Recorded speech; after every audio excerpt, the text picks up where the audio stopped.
दोस्तों, कैसे हैं आप। स्वागत है आपका एक बार फिर से आपके अपने channel Healthify with Girish Mishra में। आज हम एक और औषधीय पौधे के साथ हैं जिसका नाम है सुदर्शन का पौधा। आइए पहले हम आपकी सुदर्शन से पहचान कराते हैं। ये सुदर्शन का पौधा, जिसे सुख दर्शन भी कहा जाता है और कई जगह पर इसको सुदर्शन के नाम से ही जानते हैं। और इसकी अब पहचान करा देते हैं आपके साथ। तो इसकी मुख्य पहचान है इसके पत्ते। इसके पत्ते बिल्कुल इरेक्ट शेप में होते हैं, खड़े हुए पत्ते रहते हैं। दोनों तरफ से आकर एक जगह पॉइंटेड मिलते हैं। 3-5 लाइन, करीब 4 से 5 लाइनें ऐसी नीचे से मिलती हैं और एक पॉइंट पर जुड़ती हैं आके। दूसरी इसकी मुख्य पहचान है, और इसकी सबसे मुख्य पहचान इसका ये फूल है।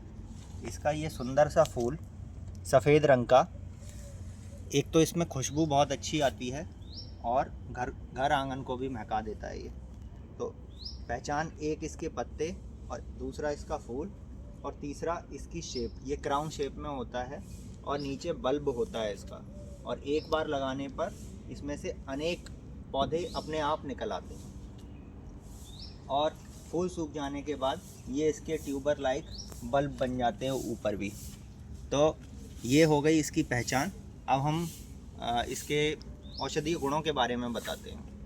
तो इसके वैसे तो अनेक औषधीय गुण हैं, लेकिन सबसे जो इम्पोर्टेंट, सबसे जो महत्वपूर्ण गुण जो इसका आम लोग या आम प्रचलन में हम कह सकते हैं, जो हर एक कोई यूज़ करता है, वो है कान रोगों में इसका प्रयोग। तो कान रोगों के लिए इसमें, जैसे किसी के कान में दर्द होता है, चाहे बच्चा हो, बुज़ुर्ग हो, किसी के भी कान में भी दर्द हो, तो इसका हम छोटा सा पत्ता तोड़ सकते हैं। और पत्ता तोड़ने के बाद इसको हम डायरेक्टली इसका जूस नहीं निकाल सकते, क्योंकि इसका डायरेक्टली अगर हम जूस निकालेंगे तो डायरेक्टली जूस इसका निकलता नहीं। आप कितना भी ट्राई करोगे, इसमें से कुछ जूस निकलेगा नहीं।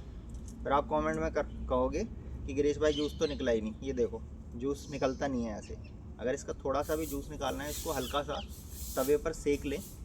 तवे पर सेकने के बाद इसको आप थोड़ा सा भी ऐसे मसल कर थोड़ा सा ऐसा निचोड़ेंगे तो इसमें से कुछ बूंदें आपको रस की प्राप्त हो जाएंगी, और वो आप डायरेक्टली कानों में डाल सकते हो, या तो आप रुई में लेकर उस रस को कानों में डाल सकते हो।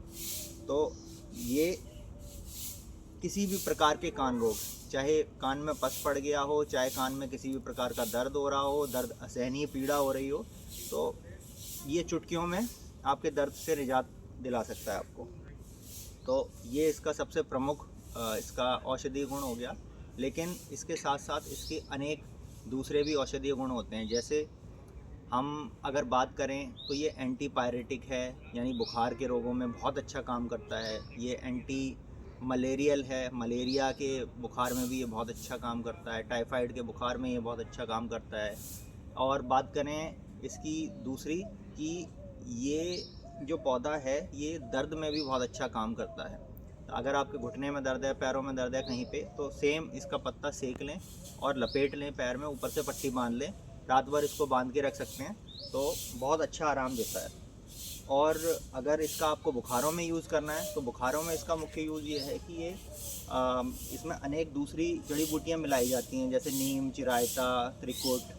तो ये सब मिलाने के बाद अनेक जो हमारी कंपनियां हैं अलग अलग, उसमें इसके घनवटी बनाई जाती है, सुदर्शन घनवटी, सुदर्शन का काढ़ा।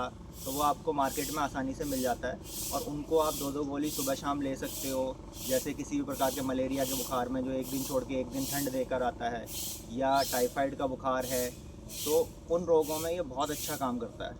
तो इसके मुख्य घटक यही हैं, तो और मुख्य फ़ायदे यही हैं। और अगर आपको इसके बारे में और कोई सवाल हैं, और कोई कमेंट्स हैं, और कुछ जानना चाहते हैं, तो आप मुझसे संपर्क कर सकते हो, पूछ भी सकते हो।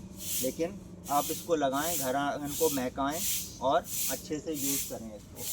तो ये था हमारा सुदर्शन का पौधा और सुदर्शन के गुण। धन्यवाद।